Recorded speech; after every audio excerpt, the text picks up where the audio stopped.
Bienvenidos de nuevo a este espacio y el día de hoy tenemos muchos audios que analizar, ya que vamos a repasar dos entrevistas de formas distintas de quizás nuestros siguientes, ya sea presidente o presidenta.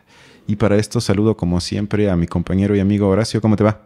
¿Qué tal, Cristian? Buenas noches. Pues qué bonita sorpresa hablar sobre corcholatas y cosas así. Bueno, vamos a tratar de hacerlo no en el modo de Julio Hernández, sino un poquito más elevado que esto. Pero como ya te dije, tenemos muchos audios, entonces comenzamos sin más con el primero. Y este lo saqué de una entrevista que realizó Sabina Berman a Marcelo Ebrard hace como 2 semanas en su programa Largo Aliento del Canal 11. Y ella comienza con la pregunta obligada: ¿por qué quieres ser presidente, Marcelo? A ver qué nos dijo. Pues lo he dicho hace mucho tiempo, me he preparado desde muchos años. ¿Por qué yo? Primero porque creo yo por experiencia tienes que tener una ética de la responsabilidad.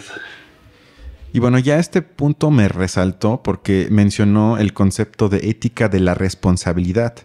Y con esto alude, yo creo que sí lo sabe, pero aunque no lo supiera, a 2 conferencias del sociólogo alemán Max Weber a inicios del siglo XX, que una se tituló La política como vocación y la otra La ciencia como vocación. De hecho, de ahí sale la célebre cita, conocida en todo el mundo, de que hay 2 tipos de políticos. Unos que viven para la política y otros que viven de la política. Pero en su conferencia sobre política, Weber desglosa las definiciones de ética de la convicción, por un lado, y por el otro, el que mencionó Ebrard, la de la ética de la responsabilidad. Y en pocas palabras, eso quiere decir que quien se guía por la ética de la convicción sigue, entre comillas, únicamente sus convicciones sin tomar en cuenta nada más. Un ejemplo práctico podría ser el sindicalista que defiende sus intereses hasta las últimas consecuencias y no se preocupa por nada más. Y en cambio, la ética de la responsabilidad más bien se refiere a ese pragmatismo en el poder, de que no siempre te puedes guiar únicamente por tus, entre comillas, convicciones. Pero esto lo saco, perdón, porque la conferencia que dio Weber se la dio a estudiantes, pacifistas e incluso hasta revolucionarios de la época que justamente querían obrar movidos por sus ideales. Y entonces les puso, digamos, algo medio incómodo porque dijo que la política, según Weber, siempre es la lucha por el poder. Por lo tanto, que quien aspira al poder debe de contar con los hombres como son. O sea, él tenía, digamos, una visión pesimista de cómo somos como humanos. Y entonces debe de, digamos, navegar y satisfaciendo pasiones e intereses poco nobles que, según Weber, tenemos todos los sujetos. Y entonces esto lo dice porque, según él, el bien no siempre sigue el bien y el camino al infierno, dice, que está empedrado de buenas intenciones. Pero el punto interesante para mí es que Weber no hace una dicotomía entre la convicción y la responsabilidad, sino dice que, lejos de juzgar como inferior una ética de la convicción, lo que hace Weber es, digamos, dudar de la solidez y consistencia de muchos de los que dicen seguirla. En cambio, le parece admirable los políticos que, llegado a un cierto punto, sienten la responsabilidad por las consecuencias. Incluso cita a Lutero cuando dijo: no puedo hacer otra cosa, aquí me detengo. Entonces, según Weber, la idea de ética de responsabilidad y la ética de la convicción deben contemplarse en realidad como elementos complementarios que han de concurrir, en el mejor de los casos, para formar a lo que Weber llamó el hombre auténtico, al hombre que puede tener lo que él llamó la vocación política. Bueno, todo este rollo, desde luego, Sabina no profundizó al respecto y debemos entonces que asumir que Ebrard nos contó con esto, que se refiere simplemente a que es pragmático por experiencia. Lo que me parece en consecuencia debatible si eso automáticamente lo debemos asumir como una cualidad positiva. ¿Te parece automáticamente como positivo que tenga experiencia y que nos haya dicho que él es responsable, es decir, pragmático? Pues es que creo que habría que compararlo con la política que tenemos, ¿no? Y a lo mejor incluso el estado actual de nuestra política, ¿no? Que bueno, ese pragmatismo pues a mí me suena muy familiar, incluso... Al gobierno actual, ¿no? Claro, ¿no? Creo que el manejo discursivo de nuestro presidente pues es justo poner en juego una serie de herramientas pragmáticas, todas, ¿no?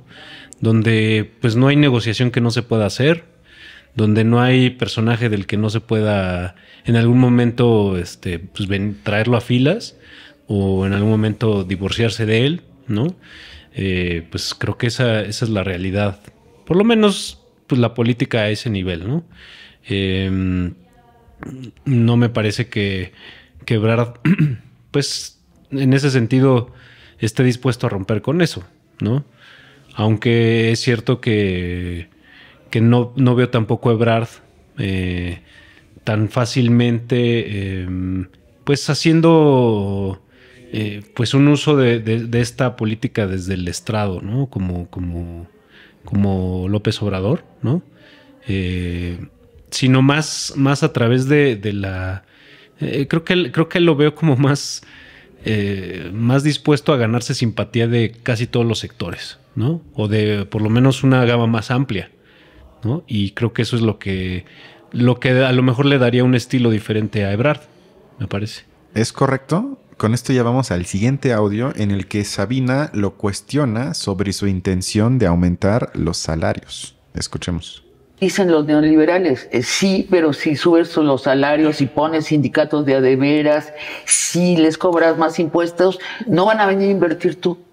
Tú eres nuestro canciller. ¿Qué piensas? Es una falsedad, porque los países que han crecido más rápido en todos ha aumentado el salario. Por ejemplo, China, por ejemplo. Me dio risa que usara como ejemplo primero China, porque, digo, nadie creo que pondría en duda que es un régimen autoritario, algunos dirían hasta totalitario, que puede crecer o pudo crecer a estas tasas justamente por su ausente elemento democrático, que dificulta de alguna forma la toma de decisiones rápidas, es decir, que no es lo mismo que pase todo por un núcleo en el Partido Comunista Chino y todo se pueda planear rápido para los siguientes 5, 10, 15 años, a que tengas que pasar por todo el proceso de aprobar una ley en contra de la oposición, con la división de poderes. ¿Qué digo? Sabemos que no siempre funciona así, pero aún así eso complica mucho las cosas. Por lo tanto, yo diría que nuestro sistema en México no se puede comparar con China. Y con esto yo creo que se sale por la tangente porque no quiere entrarle al conflicto de interés que sin duda existe entre trabajadores y empresarios en el momento de querer elevar el nivel de los salarios. Nuevamente, Sabina prefiere seguir sin profundizar. Sí, es porque creo que es un poco la pregunta sobre ¿vas a continuar en el estilo de López Obrador? Y bueno, y además pues meten problemas a quien tenga que responder esa pregunta, porque pues cómo le vas a hacer para así seguir ese perfil o no seguirlo, porque además, bueno, sí, en últimos tiempos este gobierno ha puesto sobre la mesa la cuestión del salario mínimo. Me parece que sí ha habido una alza del salario mínimo, ¿no? Aunque, bueno, también pues ha habido conflicto con empresarios. Es decir, sí es un tema que seguramente cualquier candidato querría evitar de la manera más... No, además, yo me imagino, si yo soy Sabina Berman y él usa como ejemplo China, yo le pregunto, ¿usted busca un modelo chino?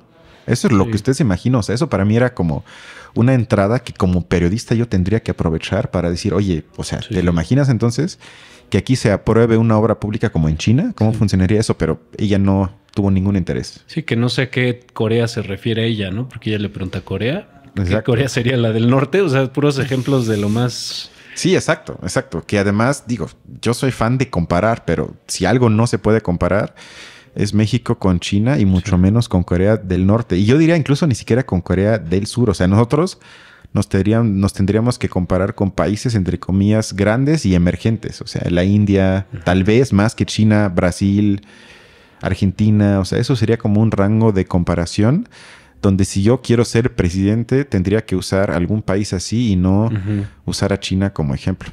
Pero bueno, vayamos al siguiente audio que me pareció muy interesante, en el que Ebrard habla de la actual situación geopolítica.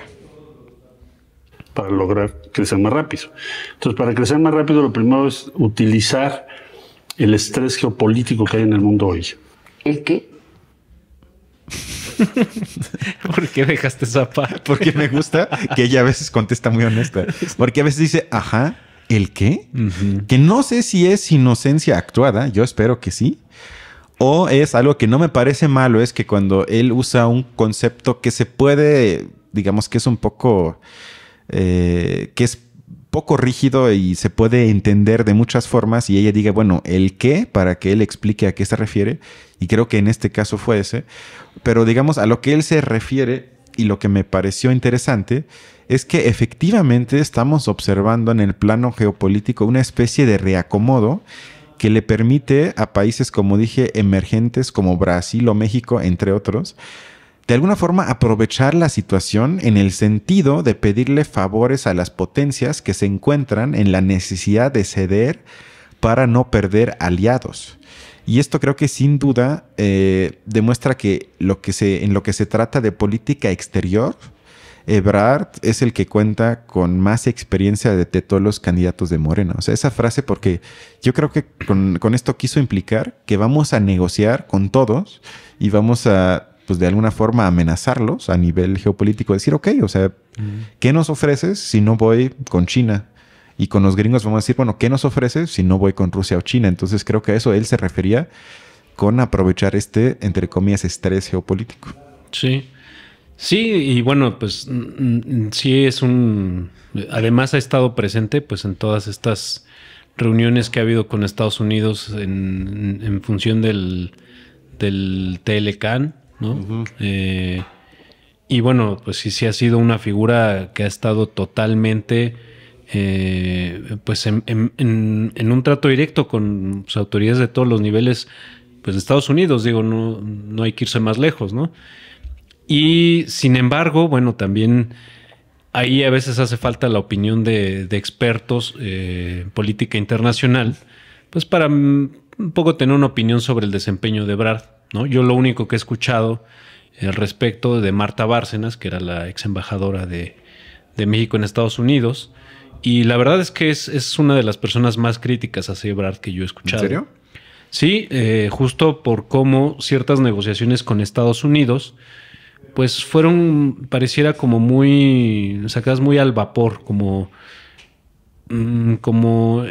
cambiando de decisiones súbitamente o evitando pues negociaciones que podrían ser más profundas, más y que no se llevó a cabo. Y además, pues bueno, también es cierto que Marta Bárcenas, siendo una embajadora muy reconocida, pues salió del servicio diplomático, y también mucho con la queja de que este gobierno ha sido muy laxo en cuanto a los perfiles de la gente que pone en las embajadas en diferentes países del mundo.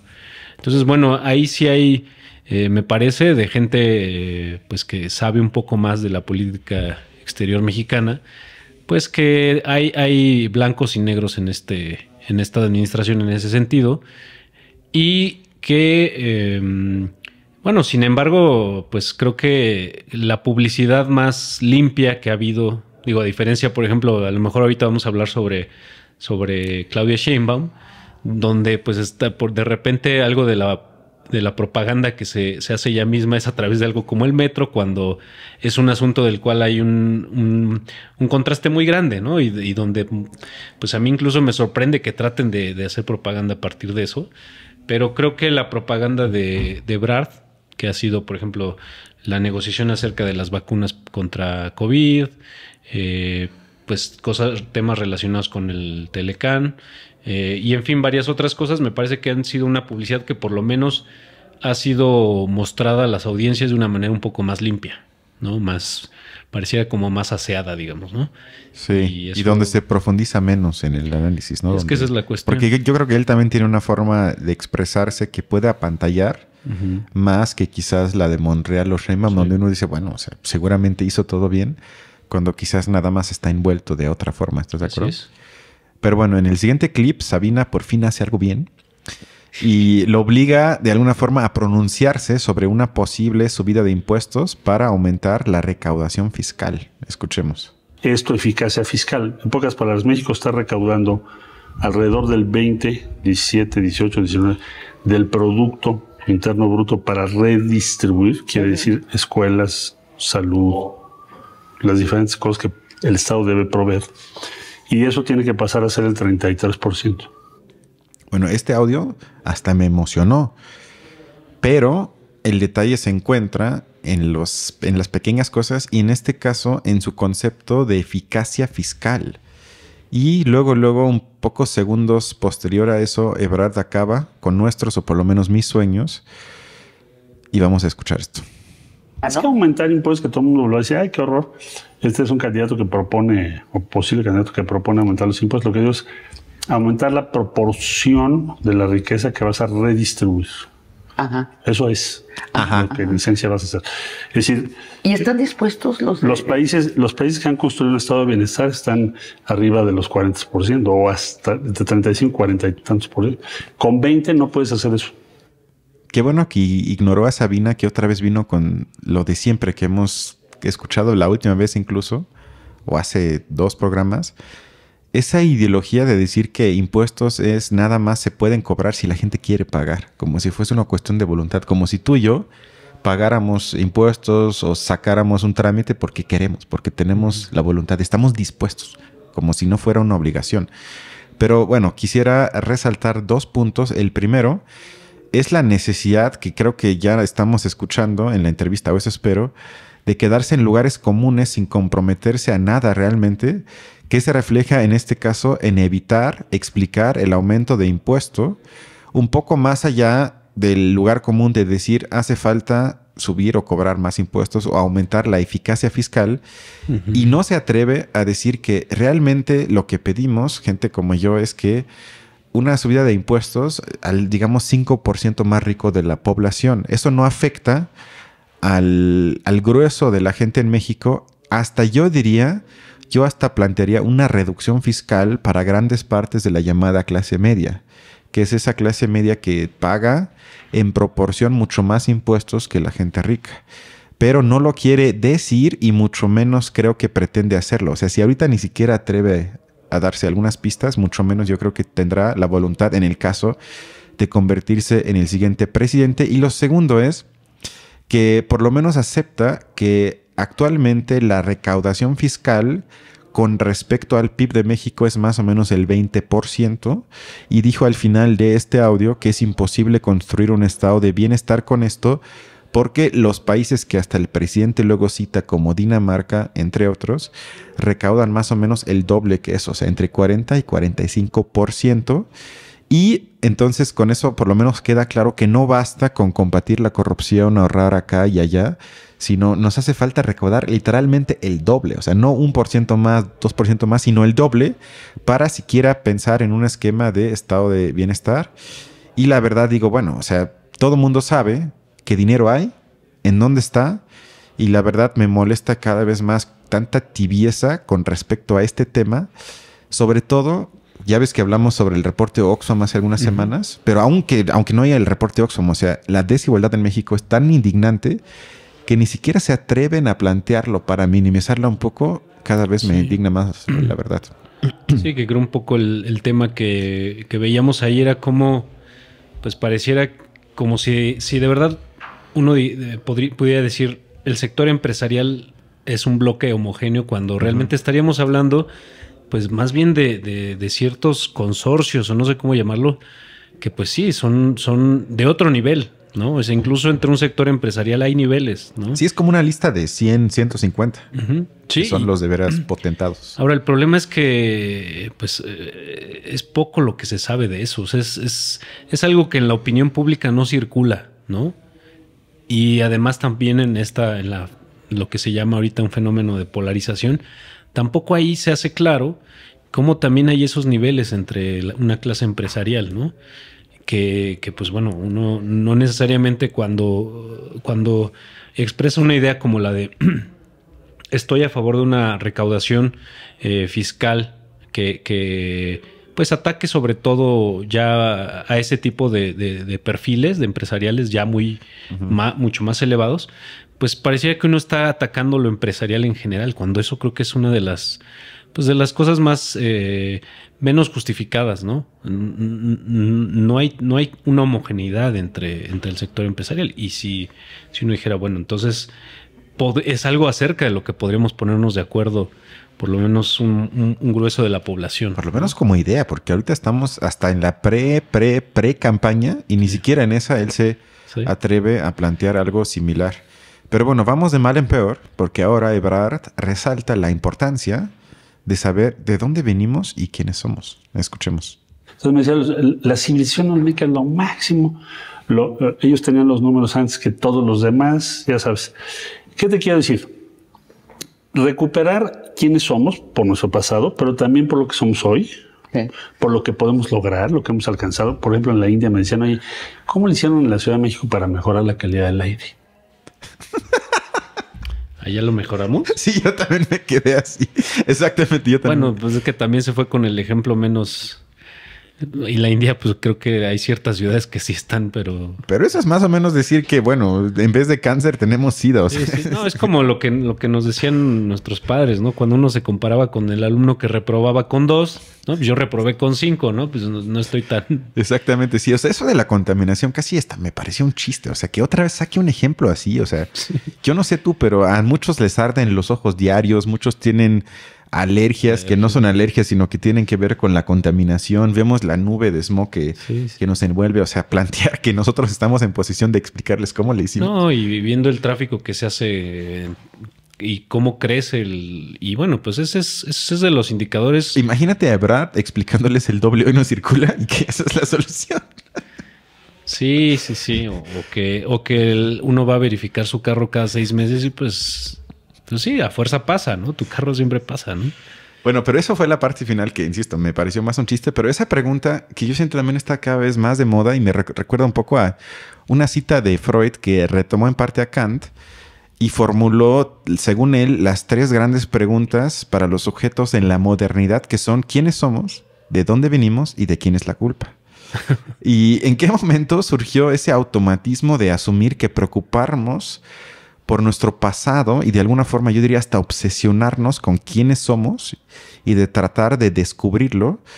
¿Y cuál es la necesidad de una supuesta identidad y asumirlo como positivo? Porque fue Freud quien dijo esto y lo responde principalmente como una consecuencia de agravios inconscientes que sufren las personas en la modernidad y a cuáles responden de esa manera de tener que tienen una necesidad inconsciente de buscar un supuesto origen de uno mismo o como país de reensalzar una y otra vez una supuesta historia patria, que el PRI fue maestro en eso, de que está construida a través de héroes que nos constituyeron, que combatieron al enemigo, que es entre blanco y negro y que, como dije, que siempre ponen por delante, y eso pasa en muchos países, no nada más en México, una historia heroica que además plantea siempre que hay que recuperar para volver a ser lo que supuestamente algún día fuimos. Y un politólogo alemán que se llama Herfried Münkler opinó en una conferencia sobre la guerra de Rusia contra Ucrania que el revisionismo histórico, en este caso planteado por Putin, demuestra que a veces, no siempre, pero a veces, hay que olvidar para ser libres. Es decir, que como diría Hegel, hay que aceptar que los conceptos y por ende la realidad se encuentra en movimiento constante. En consecuencia, en el mundo concreto, tratar líneas fronterizas como hechos naturalmente dados que forman parte de nosotros y combinarlos con una romantización de culturas ancestras, en este caso, como dijo Prar, que la cultura olmeca fue lo máximo, con el presente tienen nada o muy poco que ver. En este caso, hasta yo creo que sin darse cuenta, se parecen a Trump, que también decía Make America Great Again. O sea, siempre es como regenerar algo o restablecer la grandeza de algo. Y eso siempre implica una nostalgia, porque hablas de algo que nunca fue como tú lo estás planteando. Y en vez de aceptar los cambios y ver las posibilidades de lo que tenemos, siempre se trata de ir para atrás. Y yo no sé en qué momento, insisto, eso se convirtió en algo positivo, porque yo veo más peligros que potencial emancipatorio en este tipo de planteamientos. Sí, yo iría muy de acuerdo en que ciertas, sobre todo la reconstrucción histórica que se hace, que pues bueno, va muy en función del dogmatismo que cierto gobierno quiere instalar, ¿no? O sea, sí, lo que ya lo hemos platicado también, como ciertos políticos, bueno, López Obrador es un gran ejemplo de eso, pues siempre quieren recuperar ciertas figuras históricas, ¿no? López Obrador, pues creo que de los hermanos Magón, de Benito Juárez. Madero creo que a lo mejor en menor medida, pero sí en algún momento. Creo que también... Cárdenas. Lázaro Cárdenas. Bueno, en fin. Hidalgo, sí. Algunos, sí. Siempre están tratando de colgarse de héroes. Y sí me parece que eso... pues no, es como construirse a partir de algo muy sesgado, de una fantasía. Sin embargo, bueno, yo sí iría, pues la búsqueda de identidad, pues no lo veo yo en esos términos, pero sí quizá el conocimiento acerca de las condiciones que ha habido siempre, ¿no? Siempre hemos tenido ciertas condiciones territoriales, sobre todo, que han condicionado ciertos procesos, ¿no? Ciertos procesos de gobernabilidad, pues, sobre todo, de construcción de proyectos de nación, ¿no? Hay siempre una tendencia a que el norte y el sur vivan en condiciones muy diferentes, ¿no? Y que eso provoque que pues no hay un consenso en cuanto a lo que se puede aspirar como como un perfil de país o como se puede pensar en la vida, pues ya no las capitales, ¿no? Sino el tipo de vida a la que se puede aspirar en este país que cuenta con ciertas condiciones territoriales, de recursos naturales y en fin, ¿no? Yo creo que una historia en función de eso también es una reconstrucción histórica en función de eso es posible, ¿no? Una reconstrucción de una identidad bueno, ¿de qué se trata este país? Esa sería mi pregunta, ¿no? ¿Cómo ha evolucionado este país? Esa es otra manera de preguntarlo. Eso con miras a que, bueno, creo que partiendo de ahí es como se podrían plantear ciertos objetivos, ciertos proyectos, ¿no?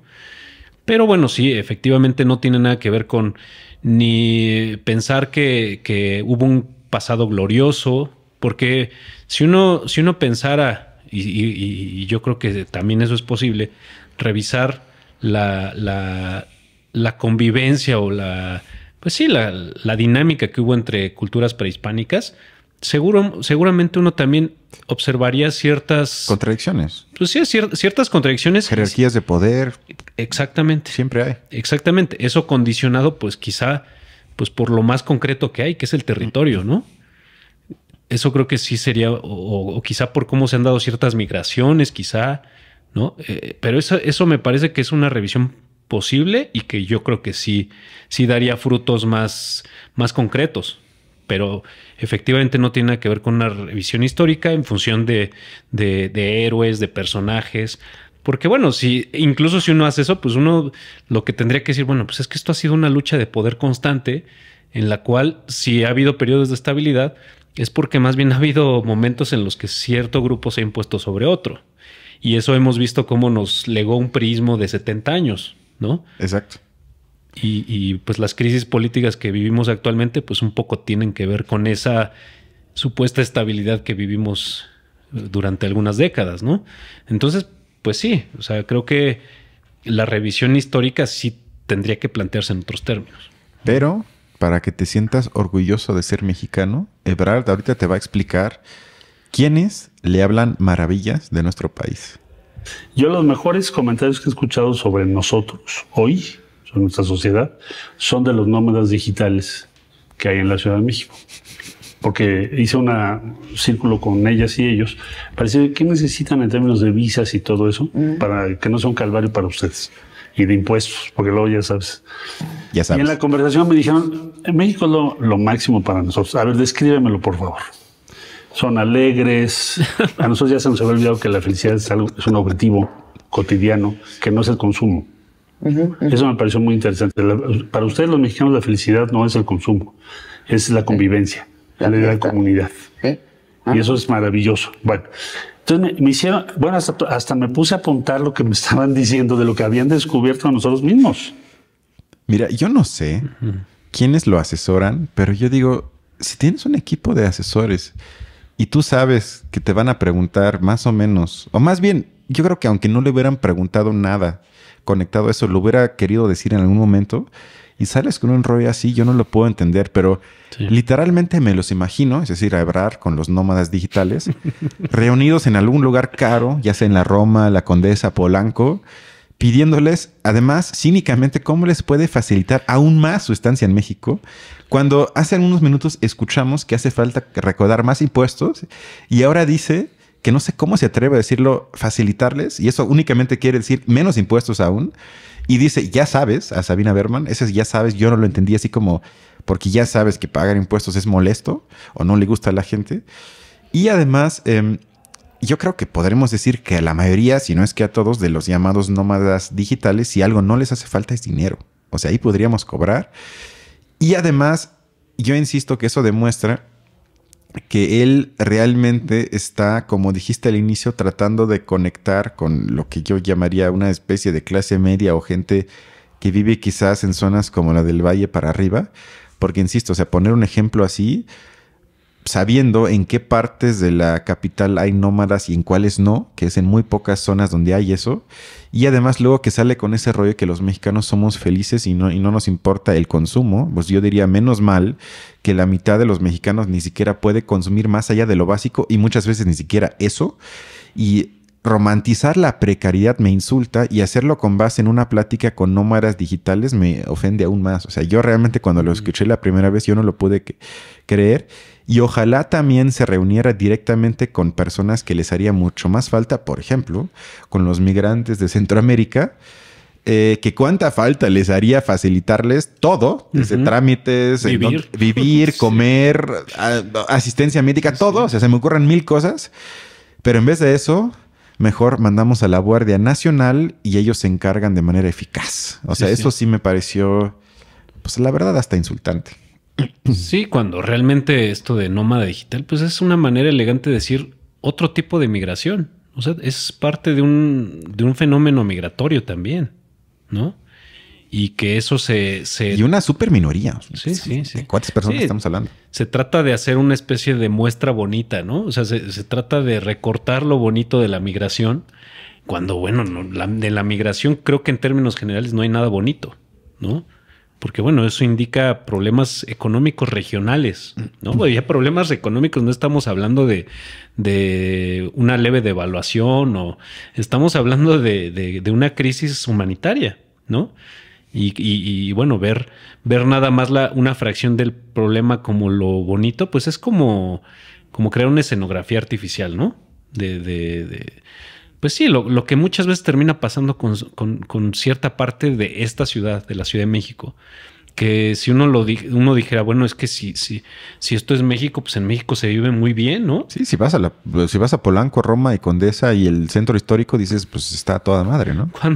Cuando lo hemos dicho, ¿no? En algún momento, o sea, cuando uno dice, ay, qué bonita es la Roma, bueno, a ver, vamos a preguntarnos por la realidad de la gente que trabaja ahí mismo en la Roma, ¿no? ¿Qué problemas de transporte vive? Y también hay gente que vive en la calle en la Roma. En la Roma, claro. O sea, es que es como si pues lo que sucede, ¿no? Cuando uno hace mala limpieza y pues echa la basura bajo la alfombra, el polvo, ¿no? Sí. Pues sí, hay cosas que se van a ver bonitas en la superficie. Creo que el llamar nómadas digitales a un cierto tipo de migrantes, pues es eso, es estar echando, nada más poner la parte bonita ahí para que se vea, ¿no? Sí, que ahí también yo no entiendo cómo Sabina Berman no le cuestiona más o le dice a qué te refieres o cómo nada más hablas de los nómadas, pero nada. O sea, obviamente yo nada más traje partes, pero porque ella únicamente dice, ajá, qué interesante. Sí, sin duda, y va a la siguiente pregunta. O sea, ella creo que ni siquiera pone atención a la respuesta. Pero bueno, vamos al último audio de Ebrard, en donde seguramente también te interesa esto. Sabina hace la pregunta obligada sobre una posible alianza de Marcelo con la oposición partidista en el caso de no ser el candidato de Morena para el 24. Vamos a escuchar qué responde. Reconocen que tienen números muy, muy bajos y te hacen el ofrecimiento. No. Tú ponnos Tú dices cuál es el proyecto, pero tú A ver, yo rompí con el PRI hace muchísimos años. Pues sí, pero si se... Y no me interesa en lo absoluto ser candidato de ellos ni de nadie. Yo estoy en un proyecto hace más de 20 años. No estoy jugando, no es a ver qué. No, pues tenemos hemos luchado por algo. Entonces, yo no soy el mejor postor, ni me interesa en lo absoluto. Creo que fue claro, sin embargo, también creo que sigue dejando una puerta abierta, ¿no? Pues es que, a ver, sí nada más como que habla en términos generales de lo reconocible que es la alianza PRI-PAN-PRD, ¿no? Pero, pues, ¿cuántas opciones se van a colar por ahí también, no? Digo, por lo menos Movimiento Ciudadano, que creo que es la que está ahí como a la saga, pues sí, efectivamente ni la está rechazando, ni mucho menos, ¿no? No, porque además yo me imagino que él podría frasearlo en el caso de hacerlo, que él representa la verdadera continuación del proyecto, mientras el aparato oficial escogió a Sheinbaum y está tergiversando los valores. Entonces él, aunque tenga alianza con esos partidos, pero él representa, o sea, como que lo puede cambiar así, porque él dijo eso, ¿no? Que él quiere continuar y no cambiar, pero quizás puede decir, bueno, yo soy la continuación y para hacer esto me tengo que aliar con los partidos. Yo sigo sin oír que lo rechace de veras categóricamente. Sí, bueno, es que es como lo que escuchábamos con Monreal, ¿no? También estas cosas donde siempre hay que dejar de una manera muy sutil, pues una puerta, una puerta de escape, ¿no? Sí, claro. Pero bueno, en el caso de Ebrard, es raro. No sé qué costo político tendría salirse de Morena, porque creo que a diferencia de Monreal, donde él sí, pues lo que veíamos, ¿no? Que elige ciertos temas como para mostrarse como en una posición dentro de lo, ¿no? Dentro de lo oficialista, digamos, ¿no? Y en cambio, Ebrard, no. O sea, Ebrard creo que en la mayoría de las cosas sí no da muestras de eso, de disidencia, ¿no? Y creo que eso, pues digo, ya incluso haciendo un cálculo de los tiempos electorales, creo que no alcanzaría para que él dé muestras de esa disidencia que en ese sentido le permita, pues en algún momento salirse, ¿no? A otra opción.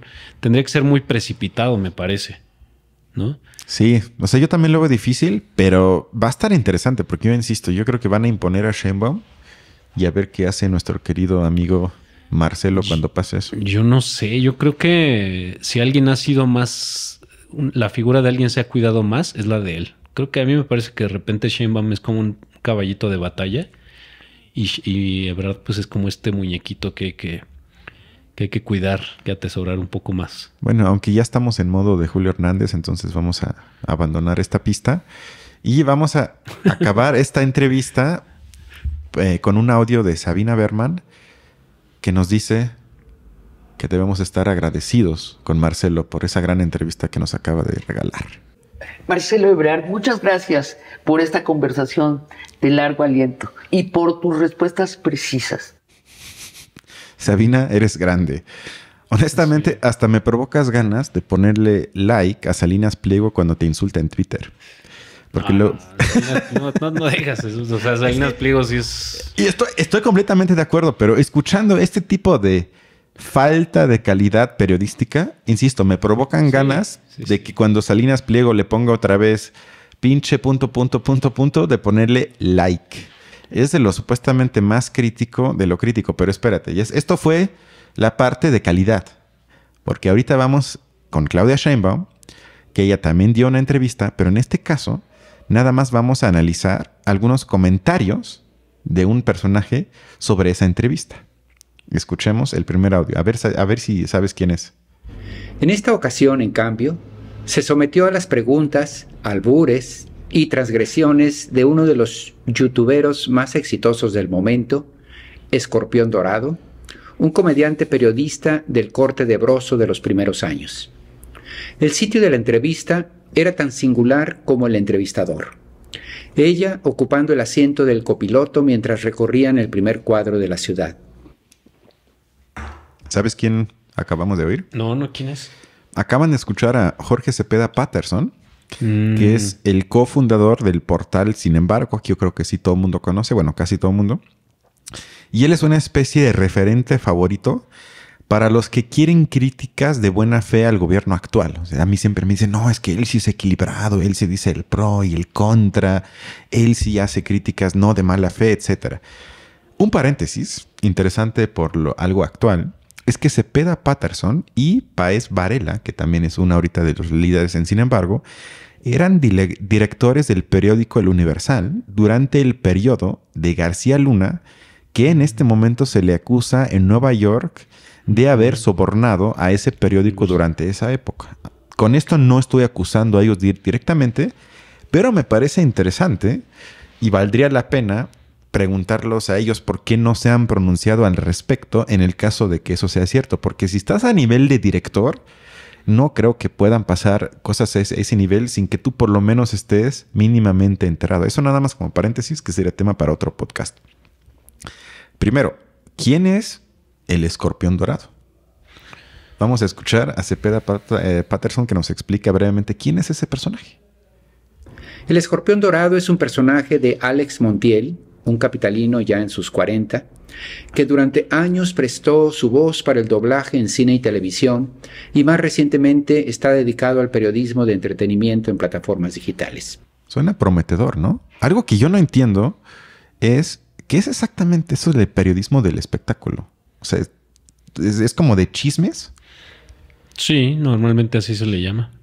Se les llama periodistas a ciertas personas que pues escudriñan la vida de otros famosos y hablan sobre eso, ¿no? Que eso sí, ya cuesta llamarle periodismo, ¿no? O sea, eso ya... Híjole, sobre todo si un poco un planteamiento que hemos hecho aquí, el periodismo, nosotros lo veríamos como una herramienta de maduración política, ¿no? Y bueno, pues eso sí está... Pero bueno, Horacio, antes de que seas pesimista, todo esto suena prometedor. Y en el siguiente audio vamos a escuchar a Cepeda Patterson, que deja claro su enfoque y la importancia de analizar esta entrevista que le dio Sheinbaum al escorpión dorado. Los asesores de campaña suelen tener actitudes encontradas, opuestas respecto a este tipo de programas, porque son un arma de dos filos. Permiten acceder a públicos más amplios y mostrar un perfil más cálido y humano de políticos que normalmente viven encorsetados por las respuestas que exigen sus tareas y responsabilidades. El ejemplo es que en 2 días esta entrevista ha sido reproducida casi 1 millón de veces. Bueno, eso es muy triste, pero lo que quiero decir es que en Estados Unidos hay un concepto creado hace como 20 años que se llama horse race, es decir, carrera de caballos, y se refiere al modo que adoptan muchos periodistas a la hora de hablar de elecciones presidenciales, que caen en un modo de competencia como si fuese deportiva y únicamente entonces analizan la calidad de los caballos y quién va ganando, quién va adelante, quién va atrás, la encuesta, quién insultó a quién. Es decir, que ya se convierte en algo que ya no tiene nada de profundidad, sino nada más es como Jorge Cepeda Patterson, que me preocupa, que ya ni se preocupa por el público, como bien dijiste. Esa entrevista tiene relevancia, tiene importancia, nos aporta algo. ¿Qué nos dice que Sheinbaum vaya con él y no en un espacio de veras donde le hagan preguntas políticas? Sino él ya está en ese modo de que él ya piensa como asesor de campaña, como lo dijo. Es decir, cómo gano votos y popularidad sin importar cualquier profundidad política. Él ya está en ese modo. Entonces, él ya se hace la pregunta, a ver, los asesores de campaña, que efectivamente es así, pero él es periodista, se supone. Y no creo que eso sea la tarea del periodismo político, pensar como un asesor de campaña y en todo caso criticándolo, ese modo de pensar. Y además yo diría, necesitamos de veras, como él dice, conocer el ámbito privado de un político. Tiene que caernos bien. O sea, porque hay una especie hoy en día de, yo le llamaría tiranía de lo privado, que lo hablamos hace algunos episodios de la hiperpolítica, que al mismo tiempo demuestra la actual despolitización, que ahora se combina, porque creo que ahí es parte Sheinbaum también y también Ebrard, de una tiktokización, es decir, que es también una cosificación de las emociones. Es el peor de los mundos, porque yo aguanté de la entrevista 5 minutos, le quité después, pero aún así me sentí más pendejo después. O sea, es de esos casos donde escuchas algo para informarte y te sientes más pendejo después de supuestamente haberte informado. O sea, Sí. ese modo de analizarlo de Patterson, él lo ve importante, lo ve benéfico y la verdad yo lo veo completamente al revés. Sí, cuando nosotros incluso veríamos ahí pues totalmente un resultado negativo en el sentido de que banaliza todo, banaliza cualquier asunto de relevancia, ¿no? Que bueno, pues yo me parece que de todos los aspirantes, pues la jefa de gobierno de esta ciudad es de la que más se podrían como tomar muestras, ¿no? Muestras relevantes, ¿no? De cómo sus decisiones van a tener un eco en las decisiones que tome cuando sea presidenta, ¿no? Y bueno, banalizarlo a través de una entrevista con alguien, pues que para empezar, bueno, sale enmascarado, ¿no? O sea, sale enmascarado, creo que incluso cambia su voz, pues varias otras cosas que son totalmente, pues sí, banales, ¿no? Es lo que... Hablando de eso, ahorita Patterson nos explica, que conecta con lo que dijiste, cómo le fue a Sheinbaum en la entrevista. ¿Qué es lo importante que nos contó Sheinbaum en la entrevista? Escuchemos. Claudia Sheinbaum salió bien librada esencialmente porque decidió pasársela bien, disfrutando el ingenio del otro sin dejar de ser ella misma. Cálmate, escorpión, le dice entre risas cuando su entrevistador le chulea los ojos.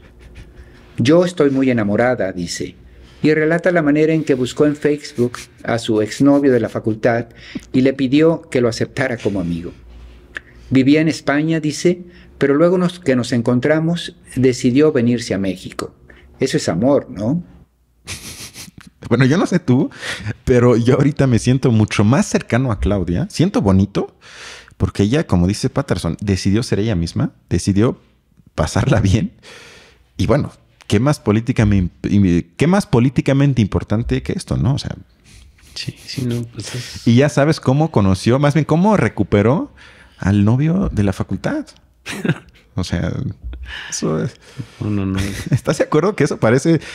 Yo creo que hasta la plática dominguera con 3 tías puede ser más profundo que esto. Sí. Ahora que a veces uno se sirve de este tipo de cosas para comparar la política mexicana con la de otros países, y yo creo que no va más allá de eso también en otros países, ¿no? Estoy de acuerdo que no es un fenómeno mexicano, sí. Creo que en general la carrera electoral tiende a ser siempre...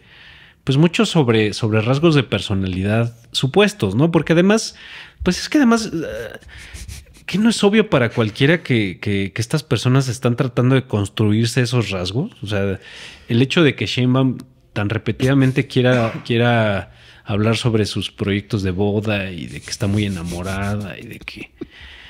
pues se ve que es algo que está haciendo ante una cámara, ¿no? No es casualidad, estoy de acuerdo. Y entonces, ¿sí? ¿Por qué uno le genera simpatía a uno eso? Es que ese es lo...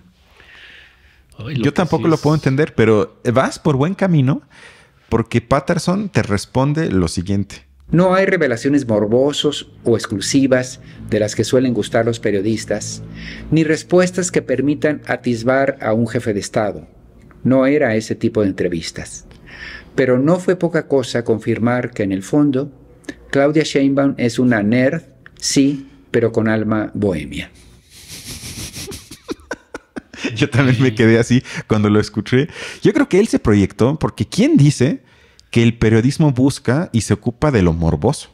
O sea, eso es algo que aquí lo hemos criticado. Sí. O sea, ese creo que tal vez el periódico de la prensa o el periodismo amarillista... Pero ¿quién dice que los periodistas se ocupan de lo morboso? O sea, nada que ver. Creo que él se proyectó. Y luego dice que Claudia es una nerd con alma bohemia. Y además dice, lo confirmamos. Es decir, él ya lo sabía. O sea, él está diciendo, ¿ven? O sea, ¿ven? Yo ya les había dicho. Sí. Es una nerd con alma bohemia. ¿Quién sabe qué sea eso? Yo diría, bueno, así o más lamebotas. Y así, y como bien dijiste, así o más apolítico, vacío de cualquier contenido mínimamente relevante por parte de alguien que se asume, como Cepeda Patterson, líder de opinión. O sea, porque él es de los así que tiene la columna que muchos citan. En todos los bandos políticos se toma en cuenta su opinión. O sea, él no es tipo Krause, que por un lado lo alaban y por el otro ni siquiera ya lo leen porque dicen es insufrible. Sino él, digamos, es de los pocos que se leen de ambos lados y se discuten sus opiniones, sus columnas. Y luego saca, porque eso es una columna de opinión que él leyó en el canal de Sin embargo, y sale con este tipo de afirmaciones que honestamente me pareció bastante triste. Bueno, hasta triste porque digo, pero bueno, vamos si quieres con el último audio que tiene que ver, otra vez, Jorge resalta una vez más por qué este tipo de entrevistas son el futuro y son muy importantes. Se agradecen pues estos nuevos espacios de conversación al margen de los intereses de los comunicadores convencionales de otras épocas. Erróneamente se ha asumido que el buen periodismo es aquel que pone a políticos en el banquillo de los acusados y los hostiliza. En realidad, en entrevistas de exploración, el periodismo más exitoso es el que nos permite realmente conocer quiénes son o qué piensan más allá de la retórica de siempre. No son los únicos espacios. Yo diría que el programa Los Periodistas con Alejandro Páez y Álvaro Delgado. Bueno, creo que es mi error entonces, porque él dice que los comunicadores convencionales y sus intereses. O sea, ¿cuáles son los intereses de Sin embargo que como plataforma abiertamente apoya a Claudia Sheinbaum desde varios meses? O sea, ellos tienen su candidata. ¿Cuáles son ahí los intereses? ¿Cuánto dinero de publicidad oficial ha recibido, Sin embargo, a cambio de por lo menos no criticarla como a veces se le tendría que criticar si estuviéramos hablando de un medio, entre comillas, objetivo o por lo menos independiente? Luego también otra pregunta sería, ¿cuánto dinero recibió el Escorpión Dorado para prestarle su espacio a Claudia? Porque estamos hablando de uno de los que tiene millones de vistas y no creo que lo haga porque simplemente le cayó bien Claudia Sheinbaum. Eso nada más serían dos preguntas. O sea, él habla de intereses de los comunicadores clásicos que sin duda existen, también aquí los hemos criticado, pero eso no quita que aquí hay nuevos intereses que claramente apuntan a una dirección política y aplican lo mismo que antes se criticaba, pero ahorita está envuelto, como diría Escalante, en una especie de aristocracia moral que argumentan que como nosotros sí estamos del lado correcto de la historia, se justifican prácticas que antes se asumían pues como abiertamente corruptas, que se llamaban el chayote. O sea, que tú aplaudes al poder, él te da y así ya se constituye algo que ya es prácticamente uno mismo. Bueno, y es que además decir que esto es una evolución es como de estos lugares comunes, ¿no? Incluso creo que ya ahorita hay mucha burla acerca de esto, ¿no? De cómo tratamos de comunicarnos con los chavos como si fuéramos chavos, ¿no? No, y además medio pendejitos, ¿no? Porque sí, es que justo eso es lo que termina pasando. Es también pendejer a las audiencias, ¿no? Exacto. Entonces sí es como decir, no, pues es que esto es lo que ustedes van a poder digerir. Sí, ¿cómo les voy a hablar del Telecan? O sea, mejor les explico cómo conocí a mi novio. Sí, claro.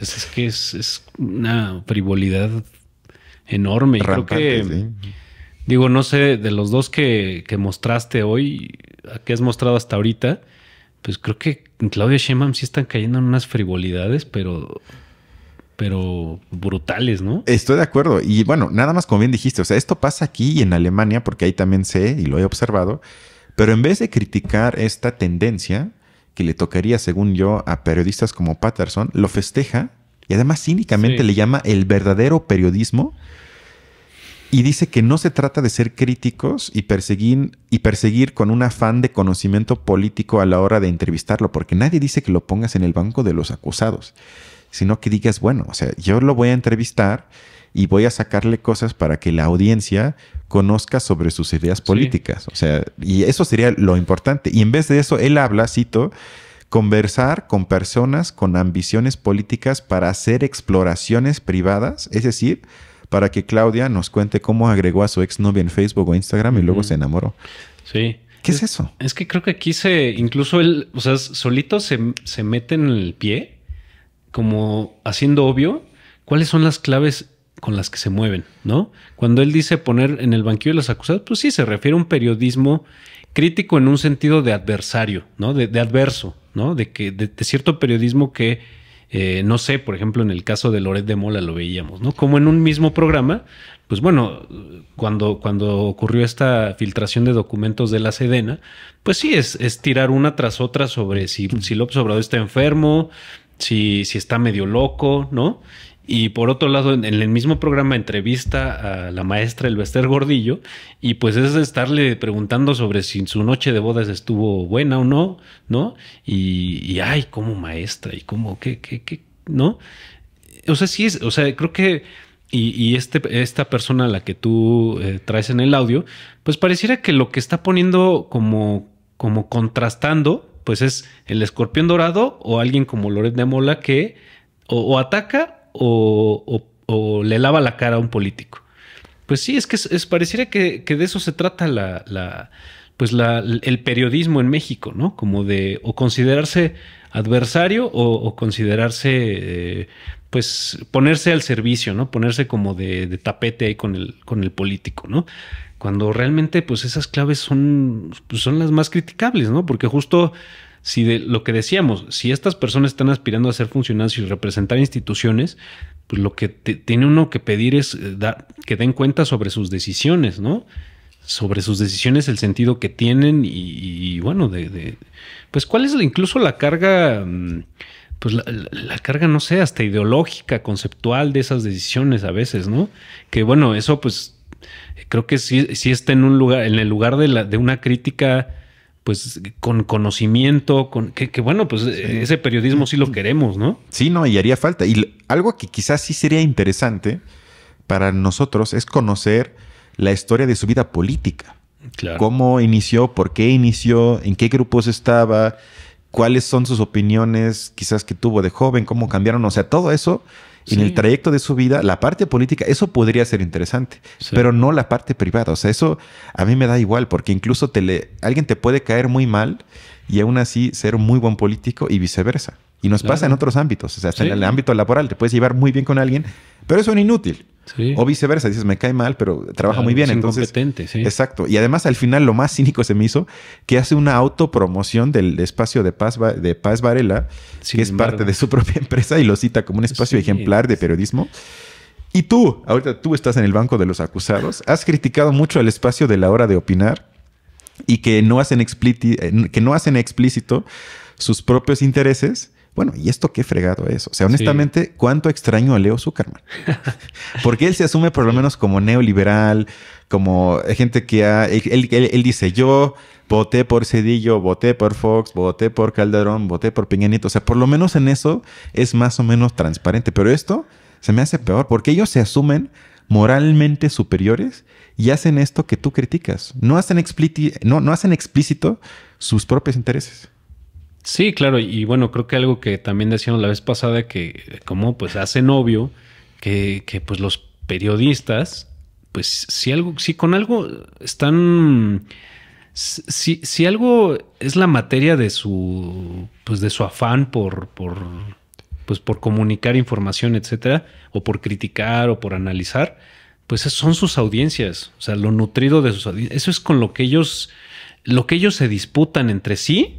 Y me parece que también muchas veces con los políticos se disputan esas audiencias, ¿no? Creo que, y en este caso, pues el hecho de estar congraciado con cierto político, pues sí, quiere decir, bueno, pues este es el canal de comunicación a través del cual van a encontrar esa simpatía con ese político, ¿no?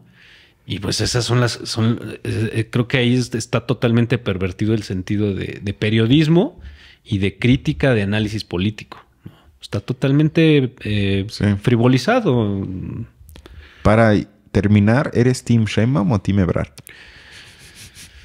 No, es que pues, creo que lo que hemos ya mostrado acerca de nuestros pronunciamientos es pues que nosotros no vamos por la figura de esas personas, ¿no? Tienes que decidirte. Aquí hay dos bandos. No. Yo soy Monreal. ¿O sabes quién? Noroña. Sí, no, Noroña sí, sin duda, ¿eh? Bueno, eso también fue un poco cínico, pero bueno, a menos que quieras decir algo, eso fue todo de mi parte hoy.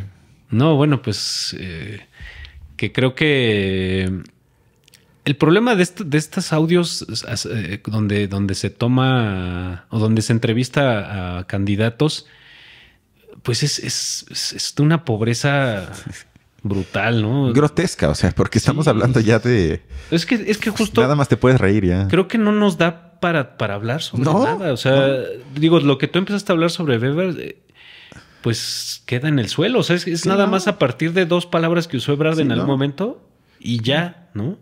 Que es ahí donde sí se juegan los sistemas políticos, ¿no? Sobre pronunciamientos fuertes como ese, ¿no? Y bueno, y sin embargo, pues después de eso ya no hubo nada en este programa, ¿no? Más bien yo creo que ofrecería una disculpa a nuestra audiencia de 60 o 70 personas, pues porque creo que hoy no hablamos sobre nada.